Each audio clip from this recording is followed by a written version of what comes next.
కొంతమంది రాజులు రాచరిక పోకడులు ఉన్న వాళ్ళు ఘడీలలో ఉన్న పెత్తందారులు ఏమైనా కిరీటాలు పెట్టుకున్నారేమో, భుజకీర్తులు పెట్టుకున్నారేమో, నడుములకు ఒడ్డానాలు పెట్టుకున్నారేమో మాకు తెలియదు. కానీ మా అమ్మలు నడుము బిగించి కొంగు చాకలి ఐలమ్మలాగా పోరాటాలు చేసిన స్ఫూర్తి ఈ గడ్డ మీద ఉన్నది. చాకలి ఐలమ్మ స్ఫూర్తిగా తెలంగాణ తల్లి ఉంటుందని మేము అనుకున్నాం. తెలంగాణ తల్లి అంటే ధీశాలి పోరాట యోధురాలుగా ఉంటుంది. లేకపోతే దర్పం ఉట్టిపడే, కళ్ళల్లో కాంతి, ముఖంలో వర్చస్సు, చూపులో ప్రేమ ఆప్యాయత, ఒక తల్లి తన బిడ్డను ఎంత ఇష్టంగా ఎంత ప్రేమగా చూస్తుందో ఆ విధంగా తెలంగాణ తల్లి ఉంటుంది అని మేము ఆశించినాం, ఉండాలని మేము ఆశించినాం. కానీ రాచరిక పోకడలతో, కిరీటాలు, వజ్ర వైదూర్యాలతో తెలంగాణ తల్లిని మనకు రుద్దాలనే ప్రయత్నం చేసిండ్రు.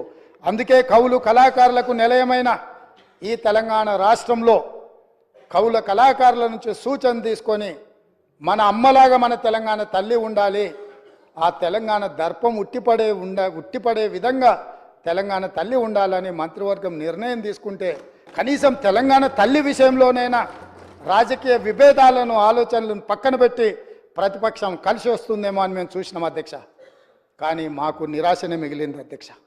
అదేవిధంగా అధ్యక్ష, ఆనాడు Osmania university, Kakatiya university, Palamuru university, Mahatma Gandhi university, ఏ యూనివర్సిటీ, ఏ కాలేజు, ఏ పాఠశాల, ఏ నగరం చూసినా, ఏ పట్టణం చూసినా, ఏ గ్రామం చూసినా, ఏ వీధి చూసినా ఆనాడు మారుమోగిన గీతం జయ జయ హే తెలంగాణ. ఈ గానం అందశ్రీ అనే ఒక కవి తెలంగాణ ప్రజలకు అందించి గుండెల నిండా ఊపిరి పీల్చుకొని లక్షలాది మంది తెలంగాణ ఉద్యమకారులు, నిరుద్యోగ యువకులు, విద్యార్థులు తెలంగాణ ఉద్యమంలో ముందు భాగాన నిలబడి పోరాటం చేసి ఆనాటి పాలకుల యొక్క దాష్టికానికి నేల కొరిగినా కూడా జయ జయ హే తెలంగాణ నినాదంతో ఈ తెలంగాణ రాష్ట్రాన్ని సాధించినరు.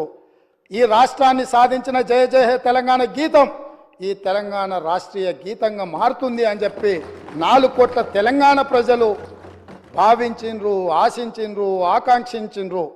కానీ ఈ గొప్పతనం ఒక దళిత బిడ్డకు, ఈ గొప్పతనం ఆనాడు ఉద్యమాన్ని ఉవ్వెత్తున ముందుకు నడిపించిన ఒక ఉద్యమకారుడికి ఇవ్వకూడదన్న ఆలోచనతో, కుట్రతో నాటి పాలకులు జయ జయ తెలంగాణ గానాన్ని, గీతాన్ని తెలంగాణలో వినిపించకుండా నిషేధించినంత పనిచేసిండ్రు అధ్యక్ష. అందుకే ఈరోజు ఆ ఉద్యమ స్ఫూర్తితో ఉద్యమాలను గౌరవించే పార్టీగా, ప్రజల పోరాటాలను గుర్తించి, ప్రజల యొక్క ఆకాంక్షలను మన్నించి, ప్రజల యొక్క ఆలోచనలకే అనుకూలంగా పరిపాలన అందించిన పార్టీగా జయ హే జయ హే తెలంగాణ గీతాన్ని రాష్ట్రీయ గీతంగా ఆమోదించినాం. కనీసం దాన్నైనా, కనీసం ఆనాడు ఉద్యమం, ఆనాడు రాష్ట్ర సాధనలో గత 9.5 సంవత్సరాలు వాళ్ళు అనుభవించిన అధికారానికి పునాదులు వేసిన ఈ గీతాన్ని రాష్ట్రీయ గీతంగా మేము ఆమోదిస్తే అభినందిస్తారేమో, అభినందించకపోయినా ఆహ్వానిస్తారేమో అని చెప్పి 4 కోట్ల తెలంగాణ ప్రజలు ఎదురు చూస్తే నిరాశనే మిగిలింది అధ్యక్ష. మేమేమన్నా అతిగా ఏమైనా ఆలోచన చేస్తున్నామా, అతిగా ఏమైనా ఆశిస్తున్నామా, లేకపోతే ఏమైనా అడగకూడని ఆశించింది ఏమైనా మేము ఆలోచన చేస్తున్నామా నాకైతే అర్థం కాలేదు అధ్యక్ష. మీరైనా మాకేమైనా మా ఆలోచనలో తప్పు ఉంటే మాకు సూచన చేయండి.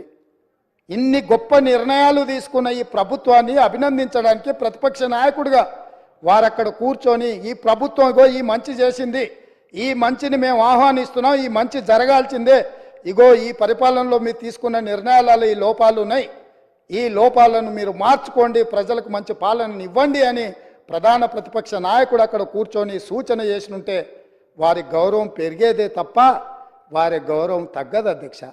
ఆ కుర్చీ అట్లా ఖాళీగా కనిపించడం ఈ సభకి ఏమైనా శోభ తెస్తుందా అధ్యక్ష? ఎందుకు వారు అట్లా ఖాళీగా పెట్టి సభకు గైరాజరవ్వడం అనేది ఈ తెలంగాణ సమాజానికి ఏమైనా ప్రయోజనం ఉంటుందా అధ్యక్ష? మీరు ఆలోచన చేయండి. ఎందుకు అనంటే ఈ రాష్ట్రం మనది, ఈ ప్రాంతం మనది, ఈ నేల మనది, గాలి మనది, ఈ ప్రాంత అభివృద్ధి మనది. ప్రజాప్రతినిధులుగా మన బాధ్యతను నెరవేర్చాల్సిన అవసరం ఉంది. ఒకవేళ ప్రతిపక్షం దారి తప్పితే గుర్తు చేయాల్సిన బాధ్యత సభాపక్ష నాయకుడిగా నా మీద ఉన్నదన్న ఆలోచనతోటి వారికి సూచన